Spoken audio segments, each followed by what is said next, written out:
Hello everyone आहकचोन आज मोर स्टाइलत तिलर सहित मुर्गी मांस बनाओ। तार कारणे आमाक लागिब अलपमान तिल और तिलखिनि धुनियाকৈ भाजी লৈ ঠাণ্ডা কৰি ল'ব। আৰু মই কি লৈছো আপোনালোকক স্ক্ৰীনত দেখুৱাই দিছো। या পিয়াজখিনি কটাৰ পিছতে মই মছলাখিনিও পটাতে পিছি লওঁ বুলি ললো। আৰু মাংসখিনি মই অলপ সময় মেৰিনেট কৰি ৰাখিছিলো হালধি আৰু চিকেন মছলা দি।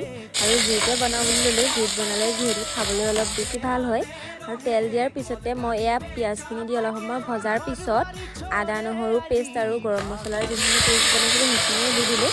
তাৰপিছতে আৰু মাংসখিনি দি মাংসখিনি অলপ সময় ভজাৰ পিছতে পিচি থোৱা জালুকখিনি আৰু কিমানখিনি জলকীয়া খাব পাৰে সেইটো হিচাপত আপোনালোকে দি দিব। মই বাৰু 4টামান দিছিলোঁ জলকীয়া। আৰু মাংসখিনি পুৰা ধুনীয়াকৈ ভজাৰ পিছত যিখিনি তিল পিচি ৰাখিছিল অলপমান পানী দি তিলখিনিও দি দিব তাতে। আৰু মাংসখিনি ধুনীয়াকৈ সিজোৱালৈকে উতলাব আৰু মাংসৰ পানীখিনি অলপ কমি যাবলৈ দিব। তাৰপিছতে এয়া আমাৰ লগত মাংস